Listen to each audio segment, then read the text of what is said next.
What's up, guys? I'm BTC. A brand new patch with the experimental mode has a significant nerf to Roadhog, as well as a buff to Torbjorn, and they're also changing how several hero attacks are going to work. Let's go over the different hero attacks first, because that will affect both Roadhog and Torbjorn as well. What's happening is that they're changing how shotgun-type attacks will send out the pellets. So these are going to be characters Ashe, Doomfist, D.Va, Reaper, Roadhog, and Torbjorn. For Ashe, obviously, it's just the one ability that she has, but for the other characters, it's going to be their main attacks, or for Torbjorn, their secondary attacks. And what's going to happen here is, this is the live version right now, this is not the experimental, and you can see that when I repeatedly attack, it kind of fills in the whole circle. And if I switch to Torbjorn, let's get another cleaner piece of wall. And you can see that there's kind of a rotation to how the pellets go out. There's two things. There's a rotation to the pellets, and there's also a spread, which makes it kind of move a little bit to the side.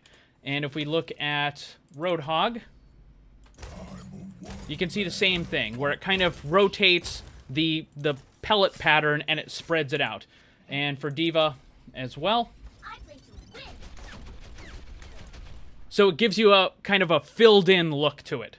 Now, let's go to the experimental mode. We're going to go back to the lobby here. Go to Settings. Go to Lobby. Use Experimental Update. Turn that on. And I'm going to go back in. And you're going to see that the pattern no longer rotates. So let's go with Roadhog here. You see the first attack. You can see a very clear pattern. Second attack is essentially the same thing. Third, fourth, fifth, same thing. There is still a spread, which means that the pellets will move a little bit in one direction or another, so there is a minor amount of randomness to it. But for the most part, you don't have to worry about the attacks going all over the place. They're now going to be essentially the exact same pattern. So with Reaper, you can see it kind of looks like a snowflake almost. With Torbjorn, it looks more like a star. And then with D.Va,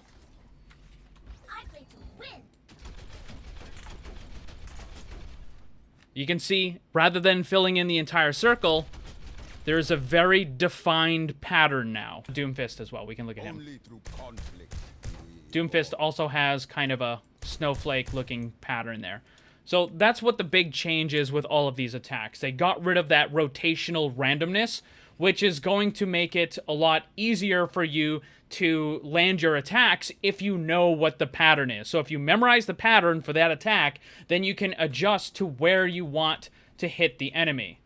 So you don't have to worry about, only some of the pellets going into the critical box anymore. If you know how to aim it, then you'll be able to maximize all of those pellets. Now let's go and look at the individual attacks. First is Roadhog. He got a pretty substantial nerf, which is the projectile damage was decreased from 7 down to 6, which is the reversal of what they did before. So if you recall, not too long ago, they kind of had some buffs and nerfs to Roadhog. They reduced his ammo from 6 to 5, which he still has, the reduced ammo. They increased the damage from 6 to 7, and then they also increased the recovery time from 0.7 to 0.85.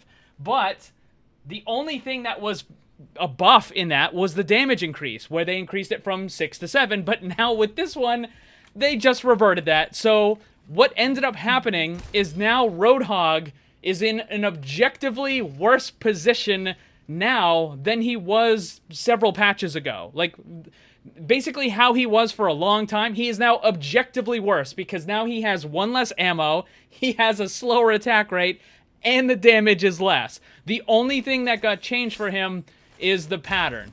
Now, it's entirely possible he might still be in the meta just because they nerfed the barrier situation into the ground, so he might be worse than he was before, but he still might be less bad than the other options, is kind of what I'm trying to say. Let's look at the other character. This is going to be Torbjorn, and again, they did change the spread on that. And what they did was they increased the recovery time from 0.6 to 0.8, so now it's a little bit slower than it was before. However, the damage has been increased from 10.5 per pellet to 12.5 per pellet.